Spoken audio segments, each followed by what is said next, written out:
দেখতে পাচ্ছি সামনে দুইটা গাড়ি, তারা লোকজন খুব দ্রুত চেষ্টা করতেছে। প্রথমে একটা গাড়ি বের হয়েছে, আপনি দেখতে পাচ্ছেন প্রথমে একটা গাড়ি বের হয়ে গেল।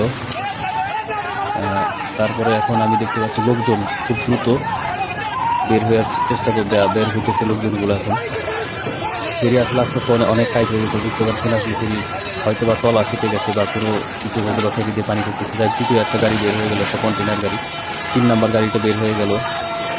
ফেরির পরিস্থিতি খুব খারাপ দেখা যাচ্ছে, আপনারা দেখতে পাচ্ছেন ফেরিটা কিন্তু অনেক টাইট হয়ে যাচ্ছে আস্তে আস্তে। এখন দেখি 4 নাম্বার গাড়িটা বের হওয়ার জন্য চেষ্টা করতেছে। ফেরি আসলে দেখতে পাচ্ছেন অনেকখানি হেলে গেছে, অনেক অনেক অনেক টাইট হয়ে গেল অনেক। দেখে ভাগ্যে কি হয়।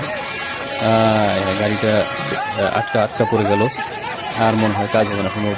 ফেরিটা অনেক অনেক টাইট হয়ে গেছে অনেক। এখন দেখা যায় আল্লাহ পাক কি রাখছে ভাগ্যে। এখন সবাই তো দ্রুত চেষ্টা করছে বের হওয়ার জন্য। ফেরি সম্ভবত মনে হয় আপনার ডুবে যাবে যে গাড়িটা পড়ে গেল।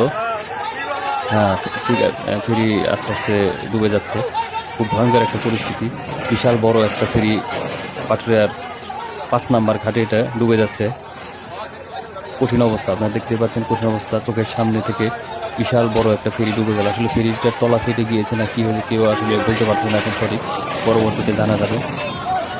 এই ভিডিওটা কি রিসেন্টলি নাকি পুরাতন কোনো ভিডিও তা অবশ্যই আমার জানা নেই। আপনাদের যদি জানা থাকে তাও একটু কমেন্ট করে অবশ্যই জানাবেন।